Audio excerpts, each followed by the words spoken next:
तो भाई साहब हमने जो है बिना माइक ऑन किए ही इतना सारा कुछ पढ़ा दिया। तो एक बार हम क्विकली रिकैप कर रहे हैं कि क्या पढ़ा था हमने अभी तक, ठीक है ना।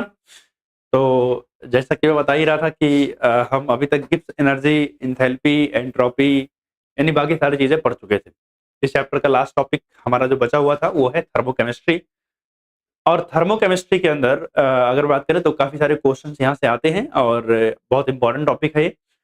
इस टॉपिक में हम क्या करने वाले हैं, अभी तक जो भी बातें हम कर रहे थे वो नॉर्मली फिजिकल एनवायरनमेंट से रिलेटेड थी, कहीं पर गैस को कंप्रेस कर रहे हो वगैरह वगैरह, आइडियल गैस से रिलेटेड ज्यादातर बातें कर रहे थे।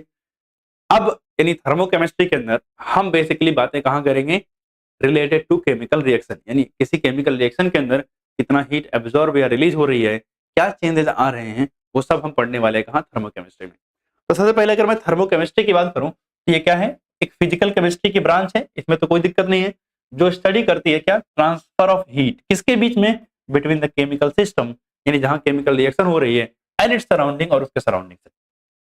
कब कब, एक ड्यूरिंग ए केमिकल रिएक्शन यानी फेज ट्रांजिशन, यानी जब सॉलिड से लिक्विड, लिक्विड से गैस में कन्वर्ट हो रहा हो उस समय, या फिर जब कोई केमिकल रिएक्शन हो रही हो उस समय जो हीट में चेंज आया है उसकी स्टडी जहां करते हैं वो है थर्मोकेमिस्ट्री।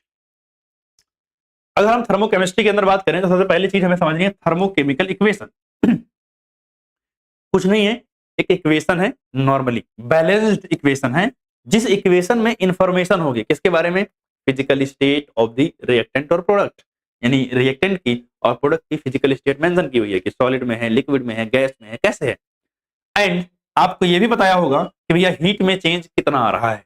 जैसे अगर बात करूं 2KClO3 को डिकम्पोज किया 2KClO प्लस O2 के अंदर, तो अगर मैं ये x प्लस एक्स इसको मान लू नहीं लिखा मैंने, सिर्फ इतना लिखा होता तो एक बैलेंस्ड केमिकल इक्वेशन होती, लेकिन मैंने इसमें लिखा प्लस एक्स जूल, मतलब एक्स जूल एनर्जी रिलीज हुई है। अगर एनर्जी रिलीज हुई है ये मैंने बता दिया तो ये केमिकल इक्वेशन बन जाएंगी एक थर्मोकेमिकल इक्वेशन।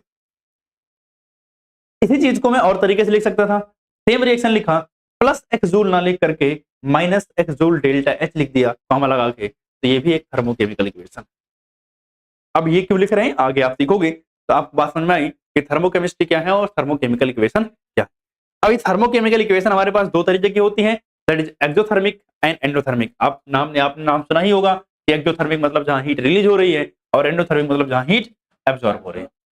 तो अगर हम बात करें, पहली बात तो यही है कि हीट रिलीज हुई और हीट एब्जॉर्ब हुई, on the basis of that exothermic और एंडोथर्मिक हमने रख दिया। अगर रिएक्शन एक्सोथर्मिक है तो याद रखना उसका डेल्टा एच कैसा होगा, नेगेटिव। डेल्टा एच कैसा होगा, नेगेटिव होगा। आपको पता है कि एच डेल्टा एच कैसे निकालते हैं, delta H is equal to H P minus H R. अगर ये नेगेटिव आ रहा है इसका मतलब एच आर बड़ा होगा, एच पी छोटा होगा, यानी एच आर की value greater than H P, यानी हीट रिएक्टेंट के पास ज्यादा है, प्रोडक्ट के पास हीट क्या है, कम है। अगर रिएक्टेंट के पास हीट ज्यादा है तो यह हीट जिसके पास ज्यादा होती है, एनर्जी जिसके पास ज्यादा होती है तो अनस्टेबल होता है ना। तो मैं बोल सकता हूं कि रिएक्टेंट ज्यादा अनस्टेबल है और प्रोडक्ट ज्यादा स्टेबल है, यानी अगर मैं स्टेबिलिटी की बात करूं तो प्रोडक्ट की ज्यादा होगी एज कंपेयर टू रिएक्टेंट। इसके जस्ट अपोजिट यहां मिलेगा कि भैया ये पॉजिटिव है, अगर ये पॉजिटिव है तो एचपी ज्यादा होगा, एचआर कम होगा, इसलिए रिएक्टेंट की स्टेबिलिटी क्या होगी, ज्यादा होगी, और प्रोडक्ट की स्टेबिलिटी क्या होगी, कम। अब एक एंडोथर्मिक रिएक्शन को आइडेंटिफाई कैसे करेंगे, अगर मुझे केमिकल रिएक्शन लिख के दे दिया तो मुझे कैसे पता चलेगा कि हाँ ये एंडोथर्मिक है या एक्सोथर्मिक है, तो उसका रिप्रेजेंटेशन का तरीका है। अब मान लिया रिएक्टेंट से प्रोडक्ट बना रखा है, रिएक्टेंट से क्या बना रखा, प्रोडक्ट, और यहाँ बगल में डेल्टा एच करके लिखा है, delta H is equal to minus X joule, यानी एंथैल्पी माइनस में दे रखी है। तो ठीक है सर, यह एंडोथर्मिक रिएक्शन है, पहचान लिया। रिएक्टेंट से प्रोडक्ट बना रखा है और प्रोडक्ट के साथ में प्लस एक्स जूल लिखा हुआ है तो भी ये एंडोथर्मिक है, या रिएक्टेंट से माइनस एक्स जूल लिख दिया है और प्रोडक्ट बना दिया है तो भी ये एंडोथर्मिक है। मतलब ये तीनों तरीके हैं to write an exothermic reaction. ज्यादातर आपको पहला वाला मिलेगा, दूसरा वाला कभी कभार मिलेगा, तीसरा तो आपको बिल्कुल ना के बराबर ही देखने को मिलेगा। अगर आप एंडोथर्मिक में जाते हो तो रिएक्टेंट से प्रोडक्ट डेल्टा एच कैसा आएगा, पॉजिटिव आएगा, और यहां प्रोडक्ट में माइनस कर दो और रिएक्टेंट में प्लस कर दो तो ये रिप्रेजेंटेशन किसका हो जाएगा, एक एक्सोथर्मिक रिएक्शन का। इतनी बात समझे, सॉरी एंडोथर्मिक रिएक्शन का, ये रिप्रेजेंटेशन एंडोथर्मिक का है और ये रिप्रेजेंटेशन किसका है, एक्सोथर्मिक रिएक्शन का। अब आगे चलते हैं हम, तो हमारे पास ग्राफ आता है। अगर आप देखोगे एक्सोथर्मिक का ग्राफ, तो इधर पोटेंशियल एनर्जी, इधर रिएक्शन कोऑर्डिनेट्स हैं। आप देखो ध्यान से, ग्राफ शुरू कहां से हुआ, यहां से, और यहां खत्म हुआ। तो अगर आप देखो तो एचपी यानी इंथैल्पी ऑफ प्रोडक्ट कम है, इंथैल्पी ऑफ रिएक्टेंट ज्यादा है। पीछे भी देखा हमने। और इस बीच में जो गैप है ना, दिस गैप इज एक्चुअली में इंथैल्पी ऑफ रिएक्शन। तो अगर रिएक्टेंट की इंथैल्पी यानी रिएक्टेंट ऊपर दिखे, प्रोडक्ट नीचे दिखे, तो मतलब ये रिएक्शन कौन सी है, एक्सोथर्मिक है। यही उल्टा कि अगर एचपी यानी इंथैल्पी ऑफ प्रोडक्ट ज्यादा, इंथैल्पी ऑफ रिएक्टेंट कम, इसका मतलब क्या हुआ, ये एंडोथर्मिक रिएक्शन है। क्योंकि भैया रिएक्टेंट ने हीट एब्जॉर्ब की होगी, तभी तो प्रोडक्ट की हीट बढ़ी है। तो ये क्या हो गई, एंडोथर्मिक रिएक्शन। एग्जाम्पल की बात करें, जैसे रेस्पिरेशन रिएक्शन हो गई, हम रेस्पायर करते हैं तो एनर्जी रिलीज होती है, इसका मतलब वो एक एक्सोथर्मिक रिएक्शन है। न्यूट्रलाइजेशन रिएक्शन, एसिड बेस को मिक्स करते हो तो हीट रिलीज होती है। डाइल्यूशन, जब आप वाटर मिलाते हो एसिड के अंदर, तो आपको पता है बहुत ज्यादा हाईली एक्सोथर्मिक होती है। प्रिकॉशन भी बरता जाता है, क्योंकि जहां पर आप मिला रहे हो, अगर आपने एसिड के अंदर पानी मिलाया तो पूरा बर्तन वर्तन सब ब्लास्ट हो सकता है। इसलिए डाइल्यूशन का सही तरीका क्या बताया जाता है कि आप क्या करो, पानी के अंदर धीरे धीरे एसिड मिलाओ। सही बात है। इसका most of the formation reaction, यानी जब भी कोई चीज बन रही हो, जैसे H2O की फॉर्मेशन हो जाए, CO2 कार्बन डाइऑक्साइड की फॉर्मेशन हो जाए, ज्यादातर रिएक्शन कैसे होंगे, एक्सोथर्मिक रिएक्शन होंगे। डिकम्पोजिशन रिएक्शन हो गया, यानी किसी कंपाउंड को डिकम्पोज कर रहे हो, या किसी मॉलिक्यूल्स को उसके एटम्स के अंदर तोड़ रहे हो, डिसोसिएशन रिएक्शन, तो वो भी क्या होगी, एंडोथर्मिक रिएक्शन। कैसी होगी, एंडोथर्मिक रिएक्शन। तो हमने यहां तक समझ लिया है कि एक्सोथर्मिक क्या होता है और एंडोथर्मिक रिएक्शन क्या होता है। तो अब जब एक्सो एंडोथर्मिक समझ लिया है, तो आगे चलते हैं। अब बात करते हैं जिसका नाम है एंथैल्पी ऑफ रिएक्शन।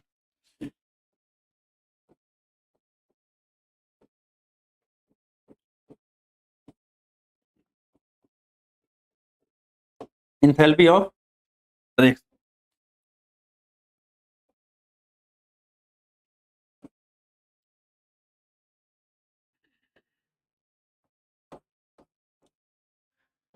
अगर हम एंथैल्पी ऑफ रिएक्शन की बात करें, इसको हम लिखेंगे H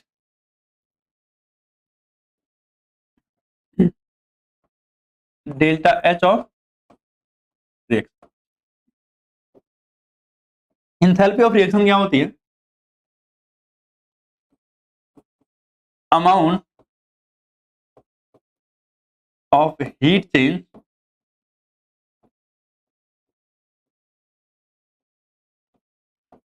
taking place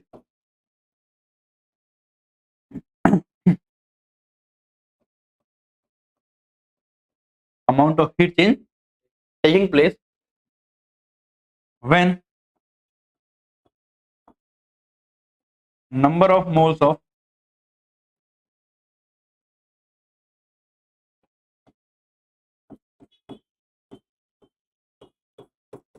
reactant reacted according to balanced chemical equation। कह रहा भैया किसी बैलेंस्ड केमिकल इक्वेशन के अकॉर्डिंग कुछ रिएक्टेंट ने रिएक्शन किया, तो उस रिएक्शन में कितना हीट का चेंज हुआ है, एनर्जी का चेंज कितना हुआ है, उसी को क्या बोलते हैं, एंथैल्पी ऑफ रिएक्शन बोलते हैं। जैसे अगर हम बात करें, लेट्स से मेरे पास एक रिएक्शन है H2 plus half O2 gives H2O। सही बात। तो इसमें जो भी हीट का चेंज होगा, this will be enthalpy of reaction. ये क्या होगी, एंथैल्पी ऑफ रिएक्शन होगी। मैं ट्रिक का साइन लगा रहा हूं, मतलब एंथैल्पी ऑफ रिएक्शन आप यहां मेजर कर पाओगे। इसकी जो एंथैल्पी एनर्जी चेंज होगी वो एंथैल्पी ऑफ रिएक्शन कहलाएगी। लेकिन अगर मैंने लिखा H2 plus O2 gives H2O, आप बताओ क्या ये केमिकल रिएक्शन बैलेंस्ड है, नहीं। और अगर आपने बोला कि इसका delta H enthalpy of reaction है, तो मैं बोलूंगा भैया नहीं हो सकता है, क्योंकि तभी एंथैल्पी ऑफ रिएक्शन की बात करेंगे जब रिएक्शन क्या हो, बैलेंस्ड होगी। जब रिएक्शन क्या होगी, बैलेंस्ड। जैसे अगर आपने लिखा sir H2 plus O2 gives H2O2 अभी भी देखो बैलेंस्ड है ना, बैलेंस्ड, अरे बैलेंस्ड है ना। तो अगर बैलेंस्ड है तो इंथैल्पी ऑफ रिएक्शन इसकी मेजर की जा सकती है। आप बात समझ रहे हो ना, इंथैल्पी ऑफ रिएक्शन की बात हम तब करते हैं जब केमिकल रिएक्शन कैसी हो, बैलेंस्ड केमिकल रिएक्शन हो, कैसी हो, बैलेंस्ड केमिकल रिएक्शन हो, तब हम इंथैल्पी ऑफ रिएक्शन की बात करते हैं, अदरवाइज इंथैल्पी ऑफ रिएक्शन की बात नहीं होगी। क्लियर है, चलिए भाई आगे।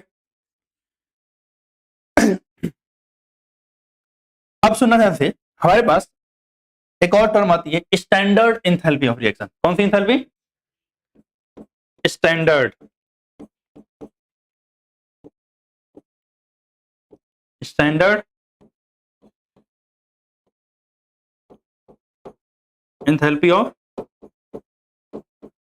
रिएक्शन। देखो एक छोटी सी चीज यही ध्यान रख लेना, बार बार मुझे बताने की जरूरत नहीं पड़नी चाहिए। जब भी स्टैंडर्ड इंथैल्पी की बात करेगा ना, चाहे वो कोई सी भी इंथैल्पी हो, तो नॉर्मल केस में आपने जो पढ़ा है वही रहेगा, बस इसके ऊपर एक नोट लग जाएगा ऐसे, ठीक। और स्टैंडर्ड का मतलब होता है कि आपने इंथैल्पी की मेजरमेंट कब की है, enthalpy measured eight 25 degree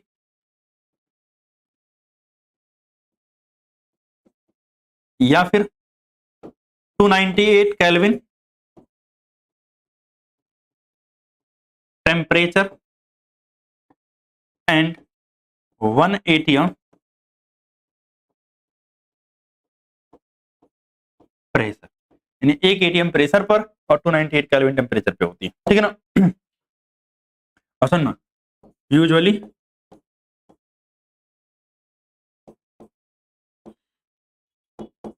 chemical reaction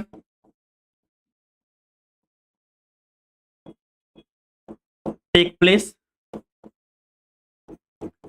in open container, in open container, यानी केमिकल रिएक्शन जनरली खुले बर्तन में हम करवाते हैं। कहां करवाते हैं, खुले बर्तन में। तो अगर बर्तन खुला है तो क्या होगा, दैट इज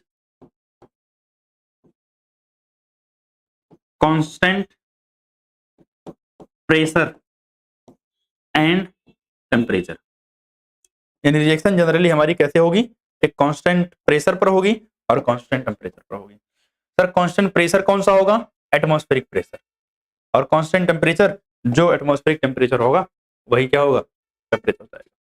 तो ये बड़ी इंपॉर्टेंट बात है, ठीक। इसका चलते हम फैक्टर अफेक्टिंग केमिकल रिएक्शन। तो अब हम बात करते हैं factor affecting enthalpy of reaction. हाँ, मैं जो कह रहा था कि अगर ये पीछ कहीं भी स्टैंडर्ड वर्ड लिख जाए तो उस पर नोट लगा देना है, और टेम्परेचर और प्रेशर कितना होगा, इतना होगा, ठीक है ना। इसको मान के चलना है, क्योंकि हर जगह स्टैंडर्ड स्टैंडर्ड बताने का कोई मतलब नहीं है। स्टैंडर्ड का मतलब दिमाग में बिठा लो, कहीं स्टैंडर्ड हो सब कुछ वैसे चलेगा, कुछ नहीं बदलेगा, सिर्फ नोट लगा देना, ठीक है ना। तो आ जाते हैं, हमारे पास टॉपिक आता है factor affecting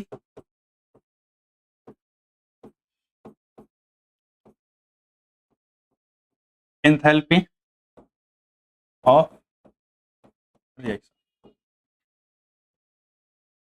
factor affecting enthalpy of. तो ये एंथैल्पी ऑफ रिएक्शन को अफेक्ट करने वाले फैक्टर कौन कौन से।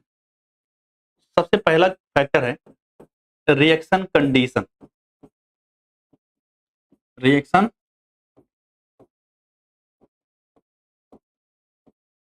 कंडीशन। रिएक्शन कंडीशन में दो कंडीशन समझना है, एक सर रिएक्शन हो रही हो एट कांस्टेंट प्रेशर। जब रिएक्शन कांस्टेंट प्रेशर पे हो रही हो तो जो भी हीट होती है ना वो डेल्टा एच के बराबर होती है, ये आपने पीछे पढ़ा है। अगर रिएक्शन हो रही है at constant volume, at constant volume, तो आपको पता है जो भी हीट होती है कांस्टेंट वॉल्यूम पे वो इंटरनल एनर्जी के बराबर होती है। किसके बराबर होती है, इंटरनल एनर्जी के बराबर होती है, ठीक है ना। और आपको एक और चीज पता है कि sir delta H is equal to delta U plus delta NGRT, पढ़ा है ना? तो रिजेक्शन कंडीशन में कभी कभी इनकी जरूरत पड़ सकती है, तो इनको भी यूज करते रहेंगे। ठीक, आ जाते हैं second condition, that is B quantity of reacting species, यानी जो रिएक्ट कर रहे हैं उनकी क्वांटिटी की बात करते हैं। क्वांटिटी ऑफ रिएक्टिंग स्पीसीज क्या मतलब हुआ सर?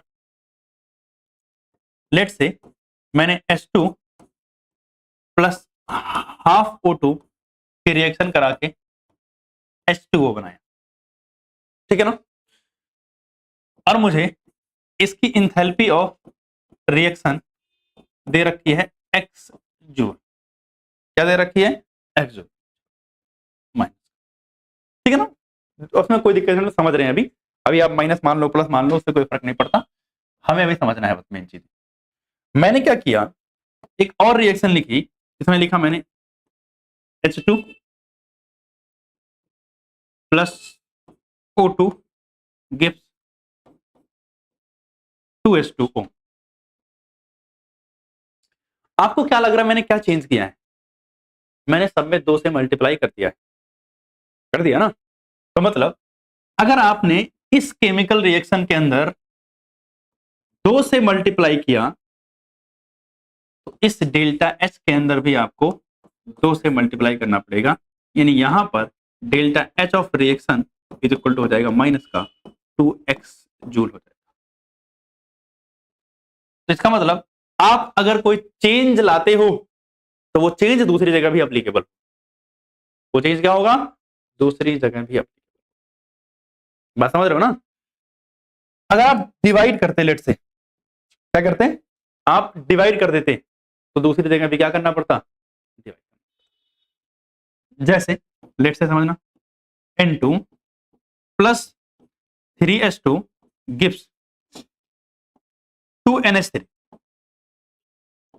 और इसका delta H of reaction is equal to दे रखा है माइनस y जूल। क्या है? Minus y joule. कितना है भाई साहब? Minus y joule.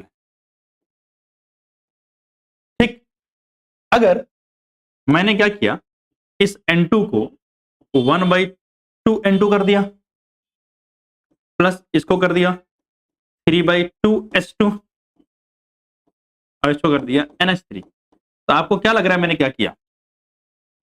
मैंने डिवाइड किया है 2 से। तो आप ये बोल सकते हो सर आपने इस रिएक्शन को 1/2 से मल्टीप्लाई किया या 2 से डिवाइड किया, बात तो सेम ही है। तो ऐसे केस के अंदर ये जो आपका डेल्टा H है, इसमें भी क्या करना पड़ेगा? 1/2 से मल्टीप्लाई करना पड़ेगा। 1/2 से क्या करना पड़ेगा? मल्टीप्लाई। तो थोड़ा सा कलर चेंज कर, 1/2 से क्या करना पड़ेगा? मल्टीप्लाई करना पड़ेगा। क्लियर है क्या बात? तो इसका मतलब जो डेल्टा H हमारा था वो क्या आ जाएगा sir? Delta H of reaction is equal to हो जाएगा माइनस का 1/2y, 1/2y। आई होप ये बात समझे होगे कि अगर किसी नंबर से मल्टीप्लाई या डिवाइड करते हो तो वो चेंज दूसरी जगह भी दिखाई देगा। ठीक है, अब हम बात करते हैं that is third factor, physical state. क्या है? Physical state of reacting species.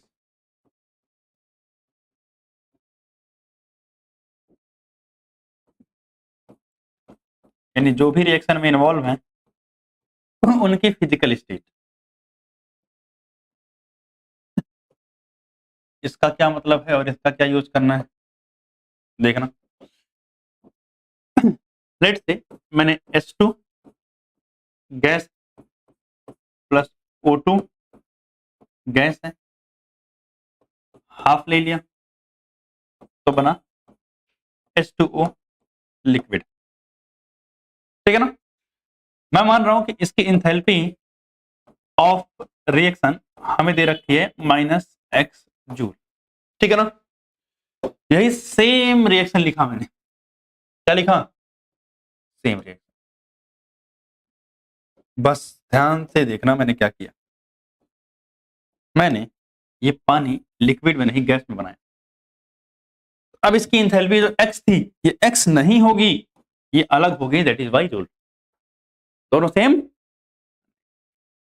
इसका मतलब अगर फिजिकल स्टेट में भी फर्क है तो भी इंथैल्पी क्या होगी?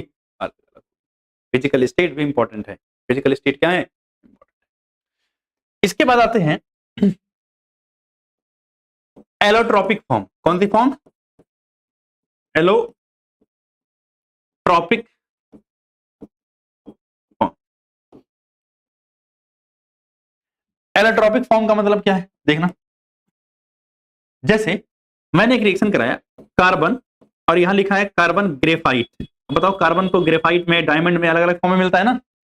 तो carbon graphite plus O2 gives CO2। बात सही है। बैलेंस भी है रिएक्शन। और फिर मैंने रिएक्शन कराया कार्बन ग्रेफाइट ना लेकर के डायमंड ले लिया। कार्बन कहां से लिया? डायमंड से। तो प्लस O2 CO2। सर दोनों केस में तो क्या बन रही है? CO2 गैस बन रही है। CO2 गैस बन रही है, ऑक्सीजन गैस में इस्तेमाल हो रहा है, ऑक्सीजन गैस में इस्तेमाल हो रहा है। तो अगर इसकी enthalpy of reaction is equal to कितनी थी? x जूल रही होगी, तो इसकी इंथैल्पी ऑफ रिएक्शन नहीं, y जूल अलग होगी। यानी अगर इलेक्ट्रॉपिक फॉर्म भी अलग अलग हैं, इलेक्ट्रॉपिक फॉर्म भी अगर अलग अलग हैं, तो इस केस में आपका इंथैल्पी भी क्या होगी? अलग अलग होगी। एंड देन ई याद रखना है टेम्परेचर। टेम्परेचर के बारे में हमें ज्यादा नहीं पढ़ना है। आप बस टेम्परेचर पे इतना याद रखना कि फैक्टर में आता है, बाकी इसके बारे में हमें नहीं पढ़ना है कि इसका अफेक्ट कैसे होता है। क्लियर है बात? तो यहां तक की बात हुई कि किस तरीके से इंथैल्पी ऑफ रिएक्शन अफेक्ट हो सकती है। मल्टीप्लाई कर रहे हैं तो क्या होगा, डिवाइड कर रहे हैं तो क्या होगा, वगैरह वगैरह। ठीक है ना। तो इसको फटाफट नोट डाउन करो, उसके बाद आगे चलते हैं।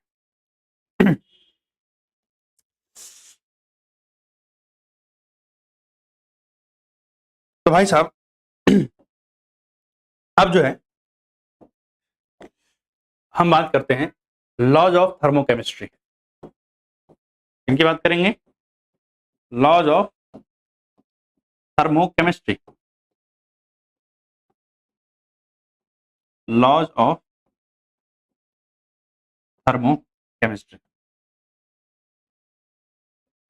थर्मोकेमिस्ट्री में कौन कौन से लॉ इस्तेमाल करने वाले हो, इसकी बात करते हैं।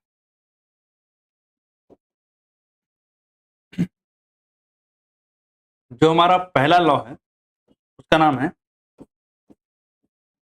लेवाइजर और लैप्लेस लॉ।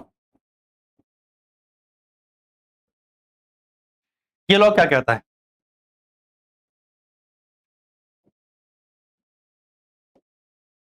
ये लॉ कहता है कि आपने मान लिया कोई रिएक्शन लिख रखी है फॉर्मेशन की। Let's say carbon plus O2 यानी बन गया क्या? ये CO2। ठीक है ना। मैं कह रहा हूं इसका डेल्टा H दे रखा है माइनस का x joule.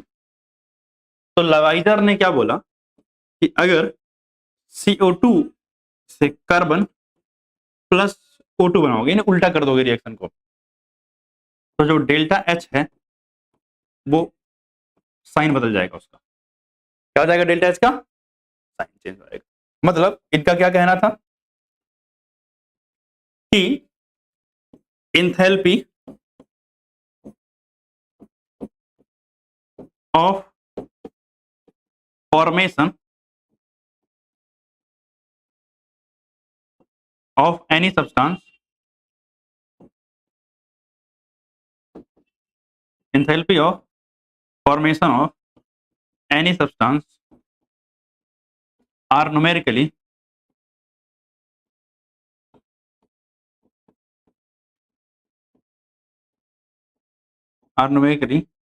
equal to enthalpy of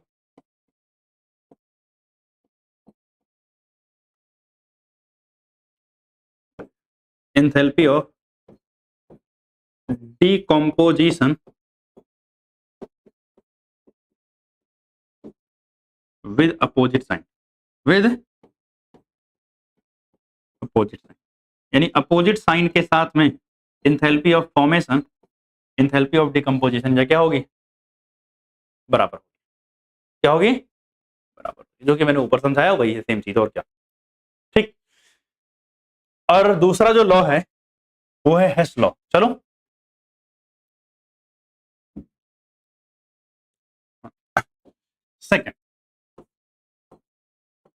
second law है हेस लॉ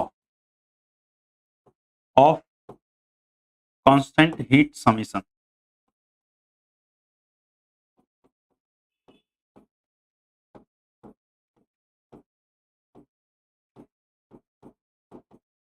सिर्फ आप प्यार से इसको हेस लॉ भी बोल सकते हो, जरूरी नहीं है इतना बड़ा पूरा बोलना। ठीक। तो ये लॉ क्या कहते हैं भाई साहब, इनकी भी बात कर लेते हैं। ये भाई साहब कहते हैं कि अगर एक रिएक्शन ए से लेकर के लेट से ई बन रहा है, ए से क्या बन रहा है, ई, और इसकी डेल्टा एच यानी एंथैल्पी ऑफ रिएक्शन कितनी दे रखी है, लेट से एक्स जूल है। क्या है, एक्स जूल। अब अगर यही रिएक्शन में मल्टीपल स्टेप में लिख दूं, क्या लिख दूं इसी रिएक्शन को, मल्टीपल स्टेप में। तो देखो जानते मैं यहाँ स्टेप्स लिख रहा हूँ इस रिएक्शन के। जैसे सबसे पहले ए से मान लिया बी बना, फिर बी से क्या बना, सी बना, फिर सी से क्या बना, डी बना, फिर डी से क्या बना, ई बना। और कह रहा है मान लिया इसकी एंथैल्पी पहले वाले की H1 है, दूसरे वाले की H2 है, तीसरे वाले की H3 है, तीसरे वाले की क्या है, H3 है, और चौथे वाले की H4। तो हेस भाई साहब कहते हैं कि जो आपने ऊपर डेल्टा एच निकाला था ना, this delta H will be equal to H1 plus H2 plus H3 plus H4। भाई वही रिएक्शन तो है, ए से ई डायरेक्ट गया, अब ए से ई कई सारे स्टेप में जा रहा है, तो हर एक स्टेप में जितनी एनर्जी चेंज हुई है वो सबको जोड़ के क्या आएगा, डेल्टा एच के बराबर आएगा, बात खत्म। ठीक, ये क्या है, हेस लॉ। तो हेस लॉ क्या कहता है, total amount of heat of a chemical reaction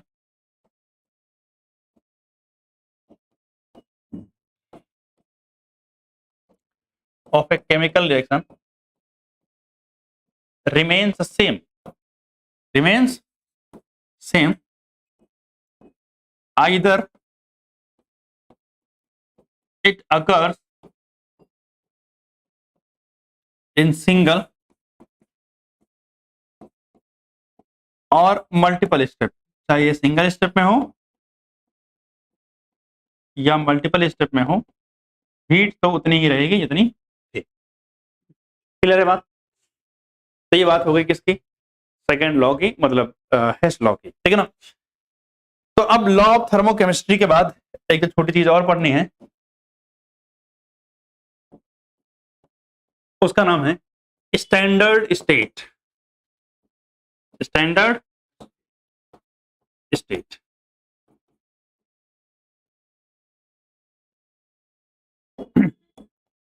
कौन सी स्टेट, स्टैंडर्ड स्टेट। क्या होता है स्टैंडर्ड स्टेट,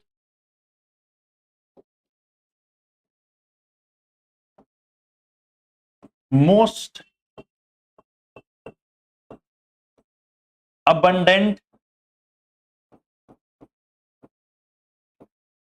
नेचुरली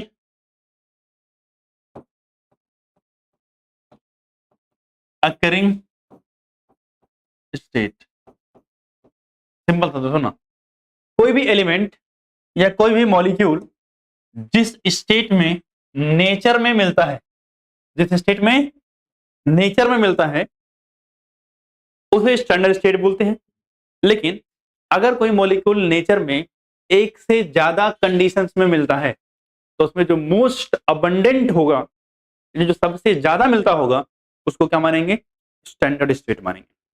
तो आपको ये पता होना चाहिए कि किस चीज की स्टैंडर्ड स्टेट क्या होती है। जैसे अगर मैं पूछूं हाइड्रोजन किस फॉर्म में मिलता है, तो हाइड्रोजन H2 गैस के फॉर्म में मिलता है।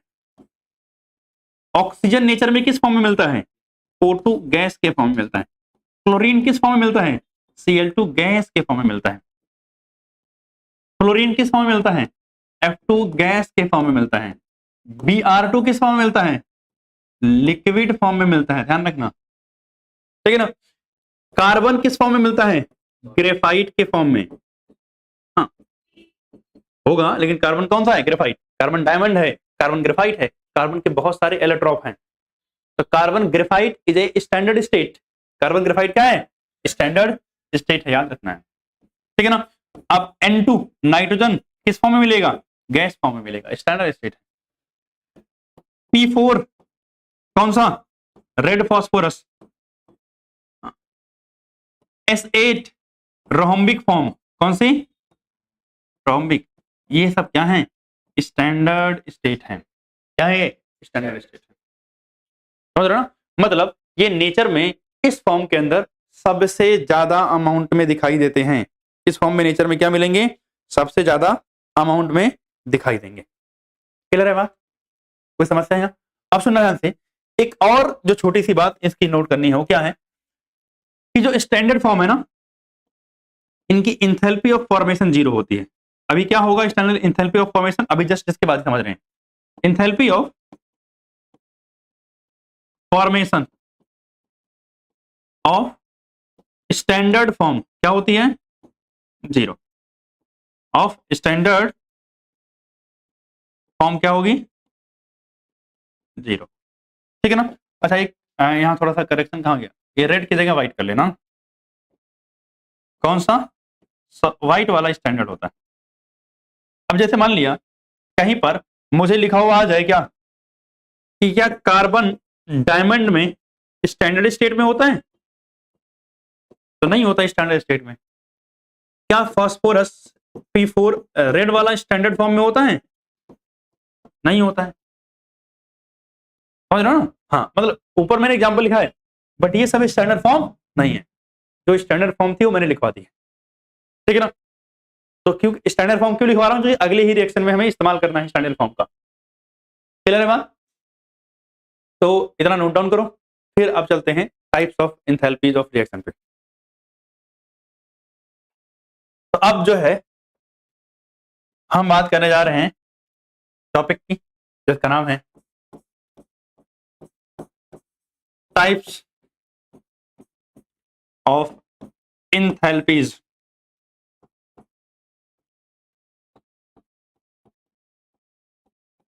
Of reaction.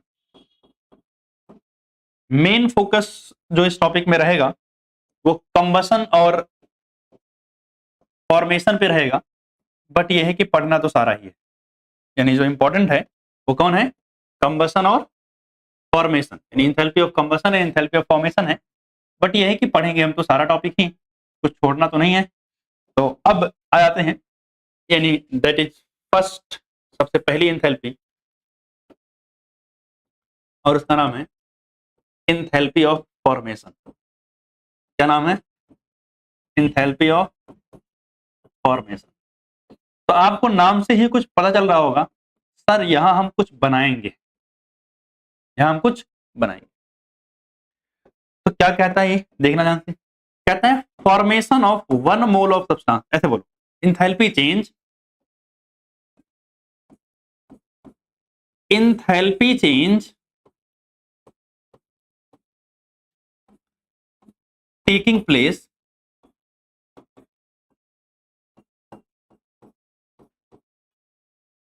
In formation of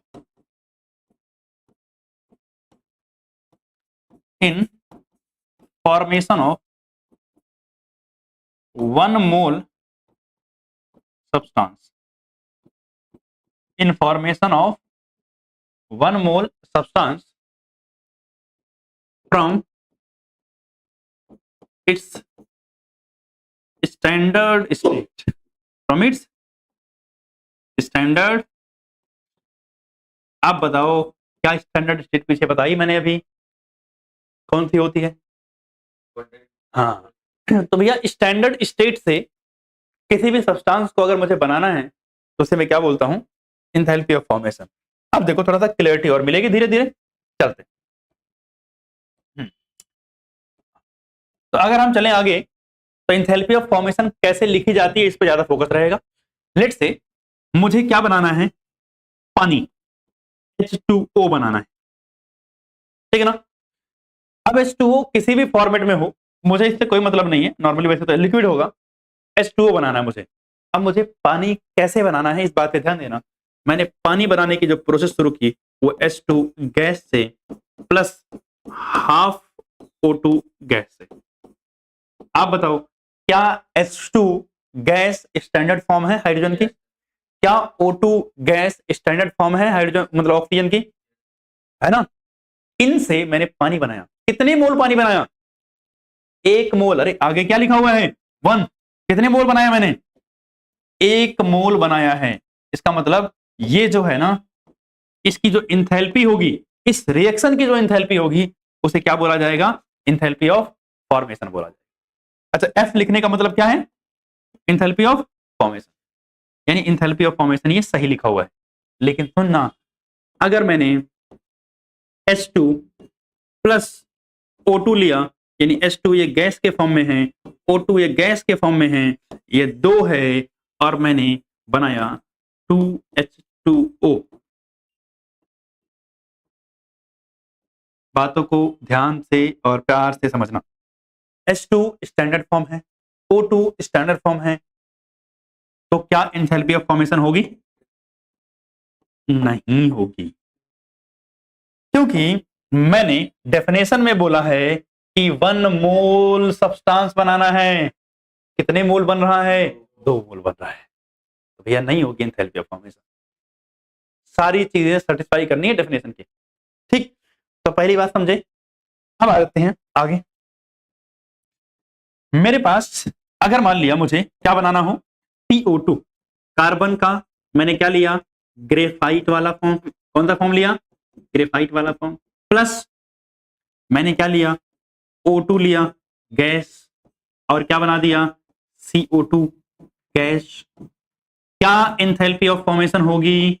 बिल्कुल होगी। सही बात है ना भाई, जो कंडीशन थी वो पूरी कर रहा हूं मैं, तो एंथैल्पी ऑफ फॉर्मेशन होगी। अब अगर मैंने यही ग्रेफाइट की जगह क्या ले लिया होता? डायमंड ले लिया होता तो। अच्छा चलो, डायमंड तो नहीं होगी वो तो बात ठीक है, चलो लेते हैं। ग्रेफाइट की जगह मैंने क्या ले लिया? डायमंड ले लिया, प्लस मैंने क्या किया? O2 क्या बनाया? CO2। अभी भी तो CO2 बना, लेकिन क्या ये एंथैल्पी ऑफ फॉर्मेशन है? नहीं है। क्यों नहीं है ये एंथैल्पी ऑफ फॉर्मेशन? क्योंकि भैया इसका डेल्टा H ऑफ फॉर्मेशन नहीं होगा। क्यों नहीं होगा? क्योंकि ये डायमंड है, स्टैंडर्ड फॉर्म नहीं है। और एक एग्जांपल देता हूं, देखना ध्यान से, सुनना भी। अगर मुझे क्या बनाना था? NaOH बनाना था। क्या बनाना था? NaOH। अच्छा, इसी NaOH से याद आया कि जो एंथैल्पी ऑफ फॉर्मेशन था ना, यहां एक और चीज लिखोगे। अगर मेटल हो, अगर क्या हो? मेटल हो, तो वो सॉलिड स्टेट में स्टैंडर्ड फॉर्म होती है उसकी। सोडियम आ गया ना, तो भैया सोडियम लेंगे कौन से स्टेट में? सॉलिड में। प्लस अच्छा बताओ कितने ऑक्सीजन है? 1। स्टैंडर्ड फॉर्म क्या होती है? O2। तो सर यहाँ तो 2 आ गए, तो कोई दिक्कत नहीं है, आगे हाफ कर दोगे। क्या कर दोगे? आगे हाफ कर दोगे, हाफ O2। और प्लस बताओ भाई कितने हाइड्रोजन चाहिए थे तुमको? सर 1 चाहिए था, लेकिन स्टैंडर्ड फॉर्म तो H2 होती है, तो कोई दिक्कत नहीं, हाफ H2 ले लेंगे। बन गया NaOH, किसी और तरीके से बनाने की कोशिश की तो इंथैल्पी ऑफ फॉर्मेशन वो नहीं होगी। डेल्टा एच ऑफ फॉर्मेशन ये तो है, हाँ बात समझ रहे हो ना कि इंथैल्पी ऑफ फॉर्मेशन कैसे लिख रहे हैं। आगे और समझो, इंथैल्पी ऑफ फॉर्मेशन किसके लिए, फॉर केमिकल रिएक्शन। अगर यही बात हम किसके लिए करें, फॉर केमिकल रिएक्शन। भाई एक केमिकल रिएक्शन है और सर आपसे मतलब मैं आपसे पूछ रहा हूं कि सर बताओ बच्चों बता दो क्या एंथैल्पी ऑफ फॉर्मेशन एक केमिकल रिएक्शन के, लेट से एक केमिकल रिएक्शन है ए प्लस बी, रिएक्ट करके इन्होंने बनाया सी प्लस डी। ये क्या है ए, ये क्या है बी, स्मॉल बी, ये सी और ये डी, स्टोइकोमेट्रिक कोफिशिएंट। तो अगर मुझे इसकी एंथैल्पी ऑफ फॉर्मेशन निकालनी है तो सुना ध्यान से, enthalpy of formation, enthalpy of formation अगर मुझे किसकी निकालनी हो रिएक्शन की। अच्छा एक और थोड़ा सा काम ऐसे करते रहो, ट्रायंगल यहां लिख रहा हूं एफ, यहां एच और यहां लिख रहा हूं रिएक्शन, कुछ समझे। Enthalpy of formation of reaction is equal to sum of enthalpy of formation of किसका, रिएक्टेंट का, यानी sum of enthalpy of formation of reactant करो प्रोडक्ट का, और minus sum of enthalpy of formation of reactant. Product में से reactant को minus करते हैं ना, enthalpy of formation of reactant, ये होता है फॉर्मूला। अब सर ऊपर वाली रिएक्शन दे रखी है, ऐसे कोई कैसे लगाएंगे बता दो तो सुना ध्यान से कैसे लिखेंगे। मेरे पास क्या है, enthalpy of formation of A, enthalpy of formation of A, इसका स्टोइकोमेट्रिक कोएफिशिएंट कितना है, ए है ना, तो इसमें मल्टीप्लाई क्या करोगे, ए से मल्टीप्लाई कर दोगे, प्लस का साइन लगाओगे, बी से मल्टीप्लाई करोगे, और enthalpy of formation of B, इन सबको जोड़ के माइनस कर दोगे किससे। अच्छा मैंने ए उल्टा लिख दिया ना, रिएक्टेंट को पहले लिख दिया प्रोडक्ट को बाद में, चलो कोई नहीं इधर कर देते हैं, ठीक है ना, अब तो ठीक है। इसको ले आते हैं इधर, आ जा भाई। तो अगर हम डेल्टा एच, अच्छा मल्टीप्लाई किससे करना है, सी से, तो सी से मल्टीप्लाई किया delta F H C, plus D से मल्टीप्लाई किया एफ एच डी, और इसको सब्ट्रैक्ट कर दिया किस में से भैया, रिएक्टेंट वाले को सब्ट्रैक्ट कर दिया प्रोडक्ट वाले में से, ठीक है ना। तो ये बन गया हमारा enthalpy of formation of chemical reaction, enthalpy of formation of a chemical reaction. बात समझ आई ना, इसको भी नोट डाउन करो। एक और चीज, enthalpy of formation of chemical reaction कैसा होगा, मोस्टली एक्सोथर्मिक, मोस्टली कैसा होगा, एक्सोथर्मिक होगा।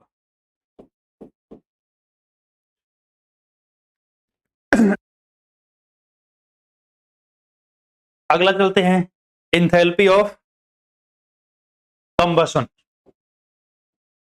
कौन सा एंथैल्पी, एंथैल्पी ऑफ कंबशन यानी सेकंड। तो हमारी सेकंड एंथैल्पी है, उसका नाम है enthalpy of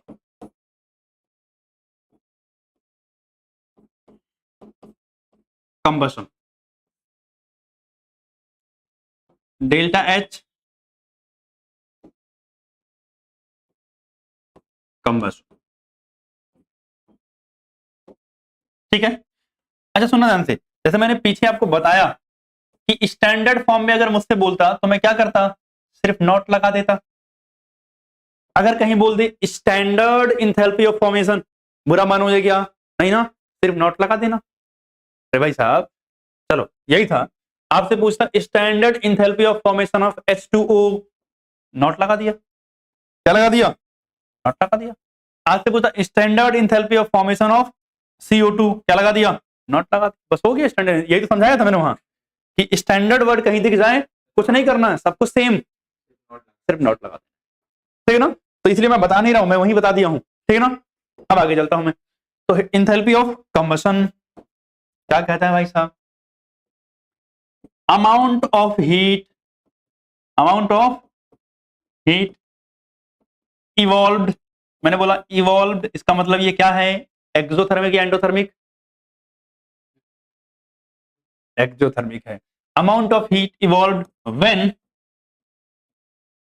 1 mole of hydrocarbon undergoes combustion, when 1 mole of hydrocarbon undergoes combustion in excess oxygen, in excess oxygen, भैया ऑक्सीजन क्या है, एक्सेस में है, और कंबसन हो रहा है कितने का, 1 मोल हाइड्रोकार्बन का। किसका कंबसन हो रहा है, 1 मोल हाइड्रोकार्बन का, तो क्या होगी, इंथैल्पी ऑफ कंबसन होगी। जैसे देखना जानते, कार्बन है प्लस ऑक्सीजन, रिएक्शन कराया, क्या बना, CO2। अच्छा, एक इंपॉर्टेंट बात, जब आप कंबसन करा रहे होगे तो एक चीज फिक्स है, क्या बनेगा, कार्बन डाइऑक्साइड रिलीज होगी। क्या रिलीज होगी, कार्बन डाइऑक्साइड। अगर मैंने यही रिएक्शन कराया O2 के साथ और मैंने कार्बन मोनोऑक्साइड बना दिया, तो यहां पर एंथैल्पी ऑफ कंबसन तो ये है, ये वाली एंथैल्पी ऑफ कंबसन है, लेकिन ये वाली एंथैल्पी ऑफ कंबसन, क्योंकि एक कंडीशन क्या है इंपॉर्टेंट, प्रोडक्ट क्या बनना चाहिए, कार्बन डाइऑक्साइड। क्या बनना चाहिए, बैलेंस कर दिया मैंने इसको। दूसरी बात कि अब ये कार्बन जो है, मैं ग्रेफाइट वाला लूं, जैसे मान लिया यहां मैंने जी लगा दिया, मतलब ग्रेफाइट। अगर मैंने यहां कार्बन डायमंड वाला ले लिया, डायमंड, तब भी कोई समस्या नहीं है, एंथैल्पी ऑफ कंबसन काउंट होगा। ये केस किसके लिए था, फॉर्मेशन वाली एंथैल्पी के लिए था। क्लियर है बात ना, किसके लिए था वो, फॉर्मेशन के लिए। कोई डेफिनेशन में लिखा था स्टैंडर्ड स्टेट से बनाना है, ठीक। क्या चीज, तो क्वेश्चन में बताऊंगा ना, अभी तो ये समझो ना, क्वेश्चन तो करवाऊंगा, ऐसा नहीं क्वेश्चन नहीं करवाऊंगा। तो ग्रेफाइट डायमंड कोई भी हो चलेगा, तो मतलब अगर इस रिएक्शन की मैं इंथैल्पी ऑफ कंबसन मेजर करूंगा, ठीक है, लेकिन आपको पीछे बता के आया कि इंथैल्पी ऑफ फॉर्मेशन इस रिएक्शन की नहीं लिखी जा सकती। सही बात है ना। अब मान लिया मैंने लिखा CH4, जरूरी नहीं कार्बन कार्बन हो, हाइड्रोकार्बन मैंने बोला, CH4 भी तो हो सकता है। अगर मैंने CH4 की रिएक्शन किससे कराई, O2 से कराई, तो क्या बनेगा, CO2। हाँ, साथ में पानी वगैरह भी बनते हैं, बट हम नहीं लिख रहे हैं उसको, हमें जरूरत नहीं है, CO2 और इसकी, चलो लिख ही देता हूं। चलो, अगर लिख दूं तो क्या बनेगा भैया, पानी, H2O। बैलेंस करोगे तो मुझे यहां 2 लगेगा, सही बात है ना, और यहां 2 लगेगा, 2 4, हाँ ठीक हो गया बैलेंस, ठीक है ना। 2 और 2 4 ऑक्सीजन हो गए, 4 हाइड्रोजन हो गए। इंपॉर्टेंट बात, ये कितना मोल रहेगा, 1 मोल ही रहेगा। अगर आपने इसको 2 मोल कर दिया, डेफिनेशन देखो, 1 मोल हाइड्रोकार्बन को कंबस्ट करना है, कितने मोल जो करना है, 1 मोल। तो मतलब इसका डेल्टा H ऑफ कंबशन लिखा जा सकता है, ठीक। अब जैसे इसी में मैं एक रिएक्शन और लिख रहा हूं, ये लिया मैंने 2 मोल प्लस O2 ले लिया, तो क्या बन गया, 2CO2। ये 2 मोल लिया है ना, तो भैया डेल्टा H ऑफ कंबशन इसका नहीं ले सकते। कंडीशन क्या है कि भैया 1 ही मोल लेना है। कहीं मच्छर उच्छर बैठा है क्या, हाँ इधर तो आ गए, हट जा भाई। तो इसका delta H of combustion major नहीं। I hope, I think combustion reaction और इतनी बातें समझ में आ गई, क्लियर है। अब आ जाते हैं enthalpy of combustion of chemical reaction, यानी अगर यही क्या हो, केमिकल रिएक्शन, मतलब अगली हेडिंग नहीं इसी में है, और केमिकल रिएक्शन। तो आई होप आप इतना समझ गए हो, जितने भी रिएक्टेंट होंगे सबको क्या कर देते हैं, वैल्यू लेकर के मल्टीप्लाई कर देते हैं स्टोइकोमेट्रिक कोएफिशिएंट से। तो मैं हर जगह वो पूरा नहीं लिखूंगा, तो डेल्टा H कंबशन निकाल रहे हैं एक केमिकल रिएक्शन के लिए, तो क्या हो जाएगा, सम ऑफ कंबसन ऑफ, यहां याद रखना रिएक्टेंट होता है, हाँ, reactant minus sum of combustion of product. Important बात है, स्टोइकोमेट्रिक कोएफिशिएंट को ध्यान रखना है। जब आप कैलकुलेट करोगे तो स्टोइकोमेट्रिक कोएफिशिएंट से क्या करते हो, इंडिविजुअली मल्टीप्लाई करते हो। जैसे पीछे वाला कराया था ना, जब कंबसन रिएक्शन होती तो सेम ऐसे ही लिखता, सिर्फ ये एफ की जगह COMP लिखता, एग्जैक्ट सेम सब कुछ आता। समझ बात ना, बस प्रोडक्ट की जगह रिएक्टेंट और रिएक्टेंट मतलब ये फ्लिप हो जाता। समझ गया ना, तो ये एंथैल्पी ऑफ कंबसन होती। अब यहां से एक और चीज निकालने के लिए पूछते हैं, वो है कैलोरीफिक वैल्यू। क्या पूछते हैं, कैलोरीफिक वैल्यू। अगर आपसे पूछे कि यहां क्या निकाल दो, कैलोरीफिक वैल्यू निकाल दो, तो calorific value is equal to होता है delta H of combustion divided by molar weight, molar weight. ठीक, नोट डाउन करोगे इसको भी। एंथैल्पी ऑफ कंबसन क्या होता है, इतना मतलब जो है कैलोरीफिक वैल्यू क्या होती है, जब 1 ग्राम किसी सब्सटेंस को आप जलाते हो ना, तो उसमें से कितनी एनर्जी निकलेगी, उसे क्या बोलते हैं, कैलोरीफिक वैल्यू। ठीक है ना, आप अगर लिखना चाहो तो लिख सकते हो, एनर्जी प्रोड्यूस्ड आफ्टर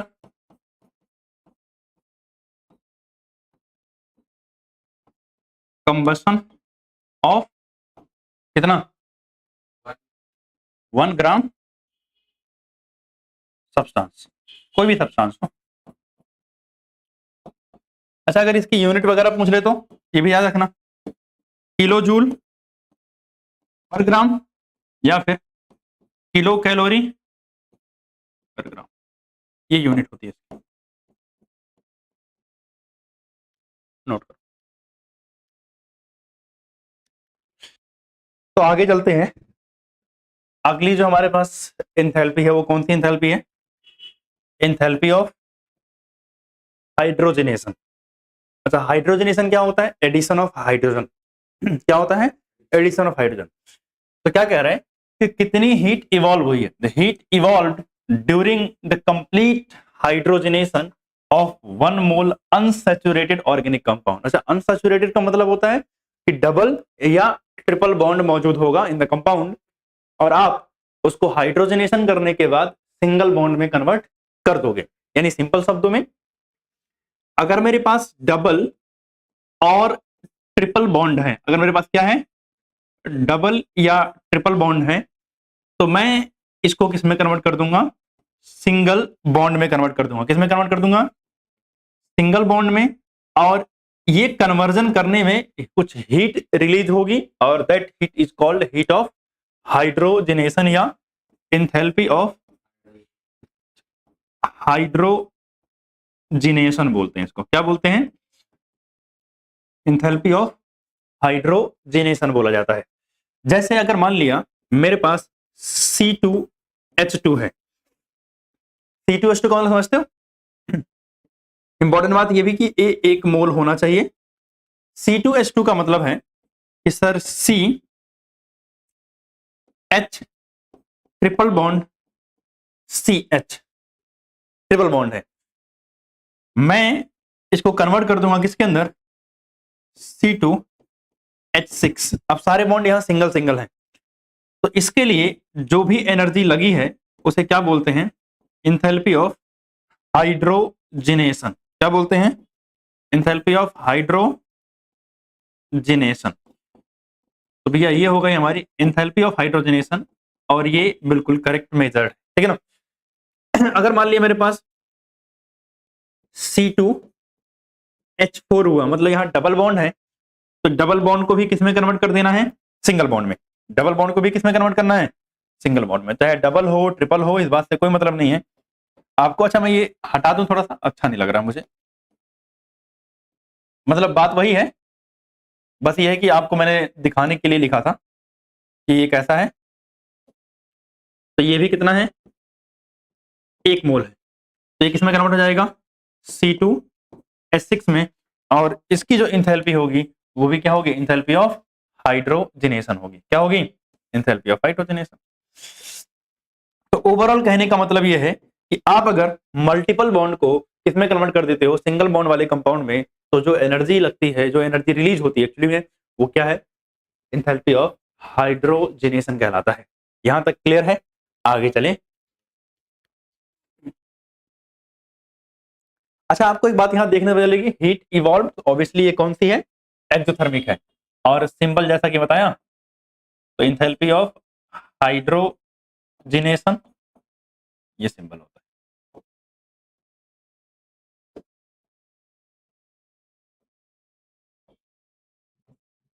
आगे चलो।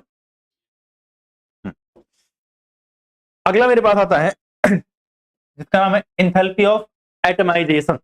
इंथैल्पी ऑफ एटमाइजेशन क्या कहता है ये, इंथैल्पी ऑफ एटमाइजेशन कहता है कि भैया अमाउंट ऑफ हीट रिक्वायर्ड, कितना हीट चाहिए होगी to dissociate 1 mole of substance into gaseous atom. यानी आपके पास 1 मोल सब्सटेंस है, उनको गैसियस एटम में तोड़ना है। किसमें तोड़ना है, गैसियस एटम में तोड़ना है। उसके लिए जितनी एनर्जी आपको चाहिए होती है वो क्या होती है, इंथैल्पी ऑफ एटमाइजेशन होती है। जैसे मान लिया मेरे पास 1 मोल क्या है, Cl2 है, 1 मोल क्या है, Cl2 है, और वो भी गैसियस फॉर्म में होना चाहिए। इसको मैंने तोड़ दिया 2Cl गैस, यानी 2 एटम में तोड़ दिया। मेरे पास H2 गैस थी, मैंने इसको तोड़ दिया किसमें, 2H, और ये भी गैसियस फॉर्म में है। मेरे पास N2 गैस थी, मैंने इसको तोड़ दिया किसमें, 2N गैस में। ये सब क्या है, इंथैल्पी ऑफ एटमाइजेशन। ये सब के सब क्या है, इंथैल्पी ऑफ एटमाइजेशन। यानी अगर आप इसकी इंथैल्पी लिखोगे तो कौन सी इंथैल्पी आएगी, इंथैल्पी ऑफ एटमाइजेशन निकल के आएगी। क्लियर है बात, तो इसको भी नोट डाउन करोगे। अच्छा, इसमें मैं एक एग्जांपल और ऐड करना चाहूंगा। आपने ये देखा मैंने सब डाई एटॉमिक मॉलिक्यूल लिए हैं, अगर मैं CH4 ले लेता तो भी चलता, कोई दिक्कत नहीं है। आप इसको ब्रेक करोगे तो कार्बन गैस फॉर्म में मिलेगा, प्लस क्या मिलेंगे, 4 हाइड्रोजन मिलेंगे गैस के फॉर्म में, तो कोई दिक्कत नहीं है। ये जरूरी नहीं है कि कौन से एटम हो, डाई एटमिक हो, ये जरूरी नहीं है, कंपाउंड डाई एटमिक हो, कोई सा भी कंपाउंड चलेगा। और ये क्या होगा, एंथैल्पी ऑफ एटमाइजेशन ये भी होगा। ठीक है ना, इंपॉर्टेंट बात है कि इधर कितना लेना है, 1 मोल चाहिए। ठीक है ना, आई थिंक आप समझ गए होंगे। अब बार बार मुझे बताने की जरूरत नहीं कि कौन सा गलत कौन सही है, डेफिनेशन फॉलो करना है हमेशा। ये 1 मोल होना चाहिए, गैसियस एटम में टूट जाना चाहिए। अगर मान लिया किसी ने इसको ले लिया, कह रहा भाई नहीं मैं लिक्विड में लेके करूंगा, नहीं होगा। कोई कह रहा है मैं 2 लगा के करूंगा, नहीं होगा। तो मतलब ये सब इंथैल्पी ऑफ एटमाइजेशन में काउंट नहीं किया जाएंगे। अब अगला आता है हमारे पास, that is enthalpy of phase transformation. Enthalpy of phase transformation. अच्छा, मैं इससे पहले चाह रहा हूं कि एक यहां पर इंथैल्पी बॉन्ड एनर्जी होगी, उसको ले आते हैं इधर। इसको थोड़ा सा यहां करते हैं। अब अभी जस्ट हमने पढ़ा इंथैल्पी ऑफ एटमाइजेशन। एक यहां हमारे पास है बॉन्ड डिसोसिएशन एनर्जी, इसको भी समझना जरूरी है। क्यों, क्या कह रहे हैं, कह रहा है अमाउंट ऑफ हीट रिक्वायर्ड। अच्छा, एक और बात बताओ, पिछले वाली एंडोथर्मिक थी exothermic, amount of heat required था, मतलब ये भी कैसी थी, एंडोथर्मिक थी। अरे रिक्वायर्ड है तो क्या होगा, एंडोथर्मिक होगा ना। तो यहां लिख रहा हूं ये एंडोथर्मिक है। कैसा है ये, एंडोथर्मिक है, डेफिनेशन को ध्यान रखना है, एंडोथर्मिक। ठीक है ना, यहां भी रिक्वायर्ड है तो ये भी क्या होगी, एंडोथर्मिक होगी। क्या होगी, एंडोथर्मिक। सुनना ध्यान से, यहां पर जब मैं बात करता हूं, कह रहा amount of energy required to dissociate 1 mole gaseous bond into separate gaseous atom. मेरी बात सुनना ध्यान से, जब यहां बात करते हैं ना तो must be diatomic, must be diatomic. कैसा होना चाहिए, डाई एटॉमिक होना चाहिए। क्या मतलब हुआ सर, देखना ध्यान से। अगर मैंने H2 लिया गैसियस फॉर्म में और मैंने इसको ब्रेक कर दिया 2H गैस के फॉर्म में, मैंने Cl2 लिया गैस के फॉर्म में, मैंने ब्रेक किया 2Cl गैस के फॉर्म में। दिस इज एंथैल्पी ऑफ या बॉन्ड एनर्जी, कौन सी है? Bond energy. अच्छा, बॉन्ड डिसोसिएशन एनर्जी लिख दो, BD। इसको हम बॉन्ड एनर्जी भी बोलते हैं और बॉन्ड डिसोसिएशन एनर्जी भी बोलते हैं। बॉन्ड डिसोसिएशन एनर्जी, ये मेजरमेंट बिल्कुल सही है। लेकिन आपने यही सेम चीज देखा था इसके लिए, आप एंथैल्पी ऑफ एटमाइजेशन भी इसका लिखते थे, सही बात है ना? नीचे वाले जो केस में आओगे तब भी बॉन्ड डिसोसिएशन एनर्जी और एंथैल्पी ऑफ एटमाइजेशन दोनों ही आप लिख सकते हो। लेकिन सुना था, अगर मैंने यहां ले लिया CH4 और मैंने इसको ब्रेक किया कार्बन गैस में प्लस 4H गैस में, तो अगर आप इसकी बॉन्ड डिसोसिएशन एनर्जी लिखोगे, क्या लिखोगे? बॉन्ड डिसोसिएशन एनर्जी, तो वो नहीं लिखी जा सकती। तो बॉन्ड डिसोसिएशन एनर्जी उसकी नहीं आएगी। क्या आएगी? एंथैल्पी ऑफ एटमाइजेशन तो आएगी, लेकिन बॉन्ड डिसोसिएशन एनर्जी नहीं लिख सकते। तो आई होप आप ये बात समझ गए होंगे कि दोनों में फर्क क्या है, कि ये सिर्फ डायटोमिक के लिए है, ये किसी भी के लिए, यानी बॉन्ड एंथैल्पी ऑफ एटमाइजेशन किसी भी चीज के लिए वैलिड है। लेकिन अगर आप बात करोगे बॉन्ड डिसोसिएशन एनर्जी की, तो भैया सिर्फ डायटोमिक का केस होना चाहिए। कैसा होना चाहिए? डायटोमिक का केस होना चाहिए। अच्छा, अगर हम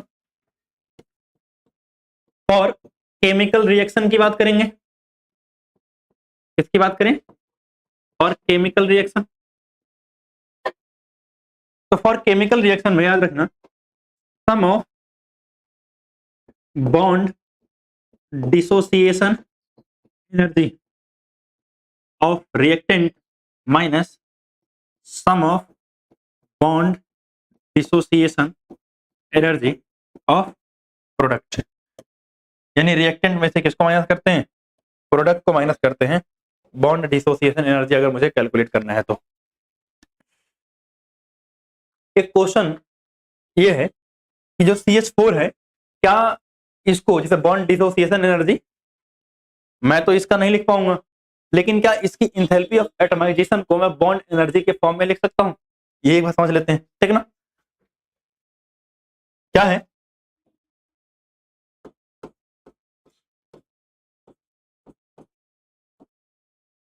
enthalpy of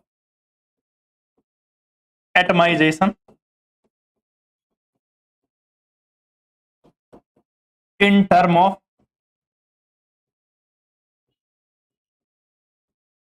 bond dissociation energy, enthalpy of atomization in term of bond dissociation energy। तो मैं इसमें एक एग्जांपल देके आपको समझा रहा हूं कि किस तरीके से हम लिखते हैं इसको, देखना चाहते हैं। सबसे पहले अगर हम बात करें तो सर, अगर हम CH4 को ब्रेक करें तो कार्बन गैस में और प्लस 4H हो जाएंगे अलग ना, 4H गैस में, और इसकी जो आप वैल्यू लिखोगे वो क्या होगी? एंथैल्पी ऑफ एटमाइजेशन होगी, सही बात है। लेकिन आप मुझे बताओ, अगर आप इसको लिखो तो क्या होगा? सर, यहां CH3, एक H को हम अलग कर सकते हैं। हमने क्या किया यहां पर, ध्यान से देखना, ऐसे लिखते रहो। चलो, कार्बन है, हाइड्रोजन है, हाइड्रोजन है, हाइड्रोजन है, और ये हाइड्रोजन। इंपॉर्टेंट बात, बॉन्ड एनर्जी क्या होती है? एक बॉन्ड को तोड़ने में लगने वाली एनर्जी बॉन्ड डिसोसिएशन एनर्जी है। तो भैया मेरे पास टोटल 4 बॉन्ड है ना, तो अगर मैं इस बॉन्ड को तोड़ूंगा तो एक हो जाएगी बॉन्ड डिसोसिएशन एनर्जी, इसको तोड़ूंगा दूसरी बॉन्ड डिसोसिएशन एनर्जी, इसको तोड़ूंगा तीसरी बॉन्ड डिसोसिएशन एनर्जी, इसको तोड़ूंगा चौथी बॉन्ड डिसोसिएशन एनर्जी। होगी कि नहीं होगी? और मैं एक एक करके तोड़ूंगा। तो अगर मैंने पहले स्टेप में लेट से ये वाला बॉन्ड तोड़ के अलग कर दिया, ये वाला बॉन्ड तोड़ के अलग कर दिया, तो अगर ये वाला बॉन्ड तोड़ के मैंने अलग किया तो मैं क्या करूंगा? ये हटा दिया, प्लस ये H गैस के फॉर्म में है, अलग हुआ। अगले स्टेप में मैंने क्या किया? एक और बॉन्ड तोड़ दिया यहां से, तो अगर एक और बॉन्ड तोड़ूंगा तो क्या बचेगा मेरे पास, देखो ध्यान से, कार्बन, हाइड्रोजन, हाइड्रोजन, और एक और हाइड्रोजन बाहर हो जाएगा। अगले स्टेप में एक और बॉन्ड तोड़ूंगा तो कार्बन, हाइड्रोजन, और यहाँ H गैस मिल जाएगा, सही बात है ना। और अगर मैं एक और बार बॉन्ड तोड़ूंगा तो मुझे क्या मिलेगा, कार्बन गैस में मिलेगा और प्लस हाइड्रोजन गैस में जाएगा। तो अगर आप ओवरऑल देखो तो 4 बार हाइड्रोजन रिलीज हुआ है और 1 बार कार्बन रिलीज हुआ है। तो आप चाहो तो इस रिएक्शन को यहां ले जाइए, कनेक्ट कर सकते हो ना, सेम बात तो एक ही है ना। अगर मैं बोलूं कि ये बॉन्ड डिसोसिएशन एनर्जी 1 है, सॉरी, ये बॉन्ड डिसोसिएशन एनर्जी 1 है और ये 2 है, तो ये बॉन्ड डिसोसिएशन एनर्जी 3 होगी और ये बॉन्ड डिसोसिएशन एनर्जी 4 होगी। होगी कि नहीं होगी? आप मुझे बताओ, क्या सारे बॉन्ड सेम थे भाई? सी एस सब बॉन्ड सेम थे, यानी सारी एनर्जी B1 B2 मतलब बॉन्ड डिसोसिएशन एनर्जी 1 2 3 4 सब सेम होगी, ठीक। तो अगर मैं बोलूं bond dissociation energy 1 is equal to bond dissociation energy 2 is equal to bond dissociation energy 3 is equal to bond dissociation energy 4, और ये सब बराबर होगा bond dissociation energy of CH। भैया कार्बन और हाइड्रोजन का ही तो बॉन्ड तोड़ा है, तो सबको 1 2 3 ना लिख करके CH लिख सकता हूं सीधा। तो अब मुझे इंथैल्पी ऑफ एटमाइजेशन लिखना है। आपने पढ़ा है हेस लॉ से कि सर चाहे आप डायरेक्ट जाओ चाहे बहुत सारे स्टेप में जाओ, दोनों एनर्जी बराबर होती है। तो सुना ध्यान से, डायरेक्ट जब मैं जा रहा था तो इंथैल्पी ऑफ एटमाइजेशन मिल रही थी, सही बात है ना। अगर मैं स्टेप वाइज जाऊंगा तो बॉन्ड डिसोसिएशन एनर्जी 1 2 3 4 सब मिलेगा, यानी ये बराबर होगा bond dissociation energy 1 plus bond dissociation energy 2 plus bond dissociation energy 3 plus bond dissociation energy 4। अब मुझे पता है ये सब bond dissociation energy of CH के बराबर है, तो 4 यानी ऐसे कर सकता हूं 4 multiply with bond dissociation energy of CH, और ये किसके बराबर है, एंथैल्पी ऑफ एटमाइजेशन। बात समझे कि नहीं? Enthalpy of atomization can be written in form of bond dissociation energy, but दिमाग लगा के लिखना पड़ेगा, ठीक, कि भैया बॉन्ड को तोड़ने में एक एक करके हर एक स्टेप में एनर्जी लग रही होगी, सारे स्टेप को जोड़ के आप एंथैल्पी ऑफ एटमाइजेशन बना सकते हो, ठीक है ना। इसको भी नोट डाउन करो।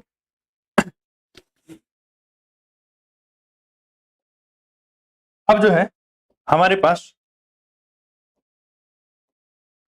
अगला जो टॉपिक आता है उसका नाम है एंथैल्पी ऑफ फेज ट्रांसफॉर्मेशन। तो एंथैल्पी ऑफ फेज ट्रांसफॉर्मेशन में हमारे पास अलग अलग टाइप की एंथैल्पी है, जिसमें पहला है एंथैल्पी ऑफ फ्यूजन। क्या है?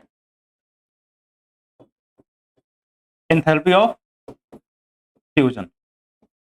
अब आपको पता है सर फ्यूजन क्या होता है, सॉलिड से लिक्विड में कन्वर्ट होना। लेट से मेरे पास H2O था सॉलिड फॉर्म में, मैंने इसको कर दिया क्या, H2O लिक्विड के फॉर्म में। इंपॉर्टेंट बात, ये 1 मोल होना चाहिए, तो 1 मोल सॉलिड को लिक्विड में कन्वर्ट करने में जो एंथैल्पी लगती है उसे एंथैल्पी ऑफ फ्यूजन बोलते हैं। क्या बोलते हैं उसको हम? एंथैल्पी ऑफ फ्यूजन बोला जाता है। इंपॉर्टेंट बात है 1 मोल होना चाहिए। कितना होना चाहिए? 1 मोल। फिर हमारे पास बी पार्ट आता है enthalpy of vaporisation. Enthalpy of vaporisation,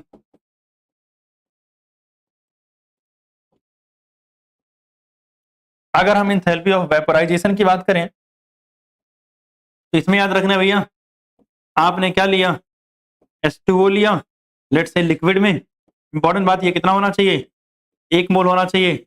इसको आपने किस में कन्वर्ट कर दिया, गैस में। तो इसके लिए जो एंथैल्पी है उसे क्या बोलते हैं, एंथैल्पी ऑफ वेपोराइजेशन बोलते हैं, ठीक है। फिर हमारे पास अगला आता है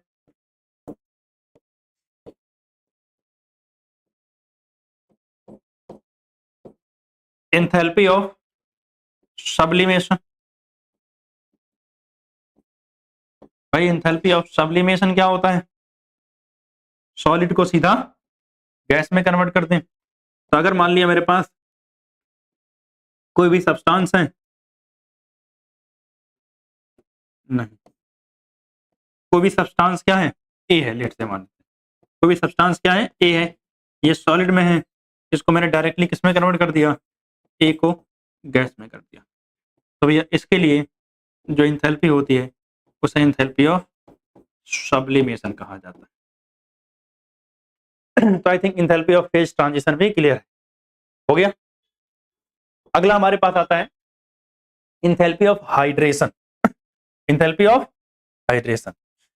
अब हाइड्रेशन में अगर हम बात करें तो कुछ सॉल्ट होते हैं बच्चे जिनको बोलते हैं एनहाइड्रस सॉल्ट। कौन सॉल्ट बोलते हैं? एनहाइड्रस सॉल्ट बोलते हैं। अब होता क्या है कि इन एनहाइड्रस सॉल्ट को आपको पानी के कुछ छींटे मारने हैं। क्या करने हैं? इस पे पानी के कुछ छींटे मारने हैं और ये हो जाएंगे हाइड्रेटेड। क्या हो जाएंगे? हाइड्रेटेड। जैसे मान लिया मेरे पास CuSO4 है, क्या है? मैंने इस पे 5 मोल पानी के छींटे मारे और इन्होंने बना दिया CuSO4.5H2O। याद रखना, अगर ये .5H2O करके आ जाए तो मतलब ये एंथैल्पी ऑफ हाइड्रेशन लिखा जा रहा है। क्या लिखा जा रहा है? Enthalpy of hydration. तो एंथैल्पी ऑफ हाइड्रेशन, जैसे मान लिया मेरे पास क्या हो, MgSO4 हो, मैंने 7H2O यानी 7 मॉलिक्यूल्स मोल्स ऑफ H2O के छींटे मारे इस पे और इसने क्या किया? .7H2O बना लिया। तो ये जो एंथैल्पी है, this is enthalpy of hydration. ठीक, तो क्या कह रहे हैं कि वे amount of heat evolved when anhydrous salt combine with a fix number of water molecule to convert into specific hydrated crystal, इसे क्या बोलते हैं? Enthalpy of hydration.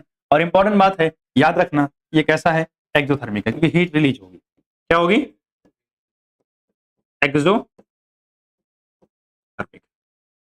ठीक है ना? वैसे डेफिनेशन में सबके लिखा हुआ है कि कौन एक्सोथर्मिक कौन एंडोथर्मिक, वो सारी बातें ऑलरेडी उसमें है, बट फिर भी कोई बात नहीं है। ठीक है ना? देख लेते हैं। क्लियर है बात? अच्छा, इंपॉर्टेंट बात, जो सॉल्ट लोगे वो सॉल्ट कैसा होना चाहिए? एक ही मोल होना चाहिए। कभी ये नहीं होना चाहिए कि एक मोल से ज्यादा हो। जैसे आपको यहां दिख रहा है, मैंने CuSO4 लिया तो CuSO4 कितना होगा? 1 मोल होगा। ये नहीं कि सर वो 5 लिया है तो ये भी 5 ले लेते हैं, ऐसा नहीं। ये कितना होगा? 1 मोल होगा। कितना होगा? 1 मोल होगा। फिर लिखा भी हुआ है 1 मोल पे फोकस करना। ठीक है ना? चलो आगे। हमारे पास enthalpy of solution. Enthalpy of solution देखो बड़ा आसान है। इधर अगर मेरे पास यही CuSO4 है, सुना ध्यान से, CuSO4, इसको कहां डाल दिया? पानी में, और ये हो गया CuSO4। और ये देखो ध्यान से, यहां लिखा रहा है एक्वस। अच्छा, इससे पहले ये कैसा था? सॉलिड। ठीक है ना? पानी में डालते ही कैसा हो गया? एक्वस। आप देख रहे हो पहले डॉट समथिंग H2O करके लिखा हुआ था, अभी ब्रैकेट में क्या लिखा रहा? पानी। एक्वस लिखा हुआ है, मतलब पानी में डिजॉल्व हो गया है। पानी में क्या हो गया है? डिजॉल्व। पहले कुछ स्पेसिफिक अमाउंट ऑफ वाटर के मॉलिक्यूल थे, अभी बहुत सारा वाटर होगा, लार्ज अमाउंट ऑफ वाटर के मॉलिक्यूल होंगे। तो इस एंथैल्पी को क्या बोलते हैं? एंथैल्पी ऑफ सॉल्यूशन बोला जाता है। ठीक, आप MgSO4 को ही ले लो।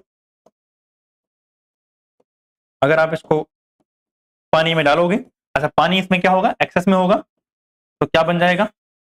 MgSO4 एक्वस बन जाएगा। अगर एक्वस बन जाता है तब इसे क्या बोलते हैं? एंथैल्पी ऑफ सॉल्यूशन बोला जाता है। तो क्या कह रहा है? हीट इवॉल्व होगी, यानी एक्सोथर्मिक है।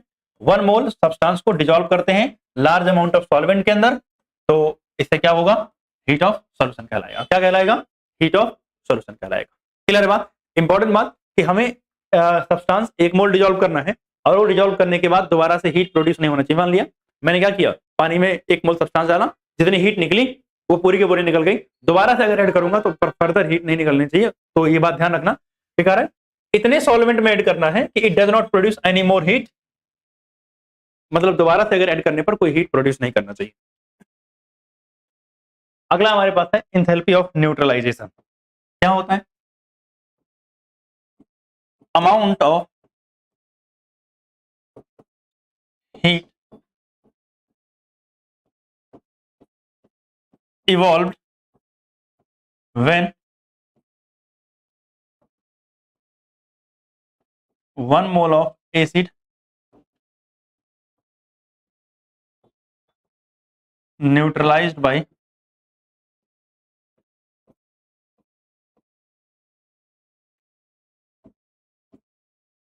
1 mole of base.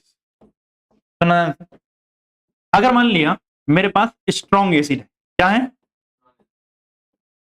Strong acid, plus दूसरा मेरे पास क्या है? स्ट्रॉन्ग बेस है। तो आपको पता है क्या बनेगा? सॉल्ट प्लस वाटर बनेगा।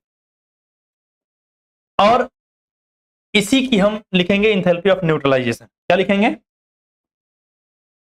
यानी इसका जो लिखा जाएगा वो होता है इंथैल्पी ऑफ न्यूट्रलाइजेशन।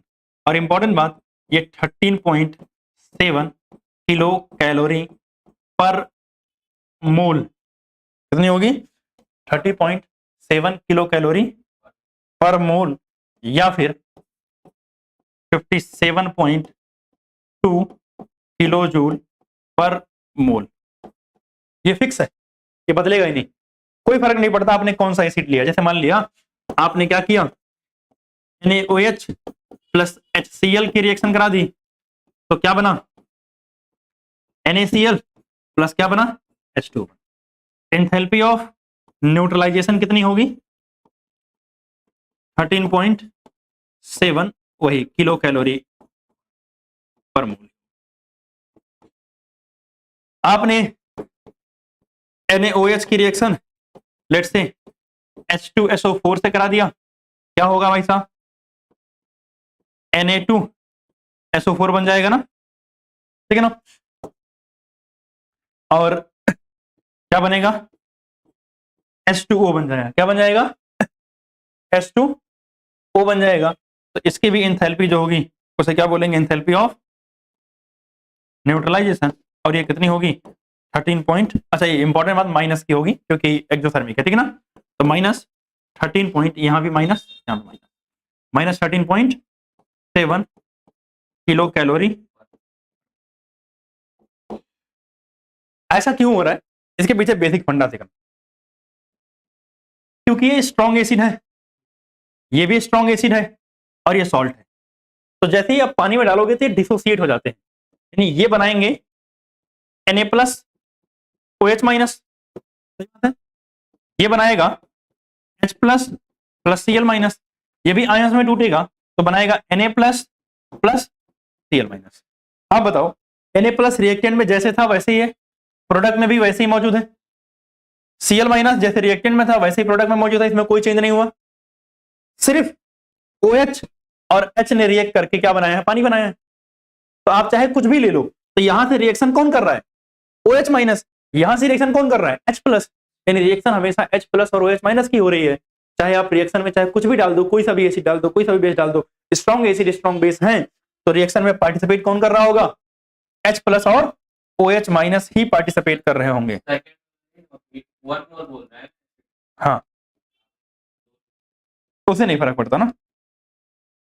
यहां तक की बात हुई क्लियर? नोट करो इसको, हो गया। अब देखना, कह रहा है अगर इनमें से कोई भी वीक हुआ, कहां चला गया? हाँ, कह रहा है if any of the acid और बेस और बोथ, या तो दोनों में से कोई एसिड या बेस या फिर दोनों क्या हुआ? वीक हुआ। क्या हुआ? वीक हुआ। देन जो इंथैल्पी ऑफ न्यूट्रलाइजेशन है वो क्या होगी? लेस देन 13.7 किलो कैलोरी होगी। Then enthalpy of neutralization will be less than 13 point minus 13.7 enthalpy of neutralization will be less than 13.7 kilo calorie पर। क्लियर बात, नोट करोगे इसको। देखो यहाँ पे थोड़ा सा कुछ चेंज, 1 मोल ठीक है, ये सही है। ये आपको पता है ये माइनस का होगा, साइन मैंने लगाया था बट थोड़ा सा ठीक बड़ा साइन लगा दे रहा हूँ। ये माइनस के होंगे, सारे जगह माइनस लिखा हुआ है ना। यहाँ बैलेंसिंग नहीं हुई थी, 2 NaOH Na2SO4 और ये क्या होगा 2S2 होगा, बैलेंस हो गया ना। अब सुना ध्यान से, क्योंकि यहाँ पे अगर आप देखोगे ना तो यहां से OH माइनस कितने आएंगे, 2 OH माइनस आएंगे, और यहां से H प्लस कितना आएगा, 2 H प्लस आएगा। तो यहाँ पे आपको इंथैल्पी ऑफ न्यूट्रलाइजेशन में 2 से मल्टीप्लाई करना पड़ेगा। किससे मल्टीप्लाई करना पड़ेगा, 2 से मल्टीप्लाई करना पड़ेगा। यानी अगर आपने 2 मोल ले लिया है तो 2 से मल्टीप्लाई कर दोगे, 3 मोल है तो 3 से मल्टीप्लाई कर दोगे, 4 मोल है 4 मोल, मतलब 1 मोल पे 13.7 किलो कैलोरी पर मोल होगा, लेकिन उससे ज्यादा होगा तो ये आ जाएगा। उसका फिर मैंने बताया कि एनी एसिड या बेस या दोनों में से कोई वीक हुआ तो इंथैल्पी ऑफ न्यूट्रलाइजेशन क्या होगी, लेस देन -13.7 किलो कैलोरी से कम होगी। ये बात भी ठीक है कि अच्छा माइनस साइन यहां लगाना था, लेस देन -13.7 किलो कैलोरी पर मोल से कम होगी। एक इसका एक्सेप्शन है, एक इसका क्या है एक्सेप्शन है, और वो एक्सेप्शन क्या है कि अगर आप HF की रिएक्शन किससे कराते हो, NaOH से, तो ये वीक होता है। ये क्या होता है, वीक एसिड है HF। जब आप रिएक्शन कराते हो ना तो पता है क्या होता है, HF की रिएक्शन जब NaOH से कराए होगे तो बनता है आपका NaF और प्लस क्या बनता है H2O। क्या बनता है H2O, और इसका डेल्टा H ऑफ न्यूट्रलाइजेशन आता है -16.7 किलो कैलोरी पर मोल। ये एक्सेप्शन में याद रखना, ठीक। वैसे तो यहां से आपको ज्यादातर क्वेश्चन देखने को मिलेंगे नहीं, ज्यादातर क्वेश्चन आपके कंबशन और फॉर्मेशन वाली रिएक्शन से ही देखने को मिलते हैं। यहां से उतने ज्यादा क्वेश्चन आपको देखने को नहीं मिलेंगे, तो ऐसा कोई बहुत ज्यादा परेशान होने की जरूरत नहीं है। तो यहां तक की बात हो गई, और हमने थर्मोडायनेमिक्स के अंदर जो थर्मोकेमिस्ट्री वाला पोर्शन था वही पूरा हो गया, खत्म, ठीक है ना। अब अगली क्लास में हम बात करेंगे इसके क्वेश्चंस की, यानी पूरी टॉपिक तो हमारा खत्म हो गया है, क्वेश्चन डिस्कस करके इस चैप्टर को हम फाइनली क्या करेंगे, फिनिश करेंगे। आज के लिए बस यहीं तक।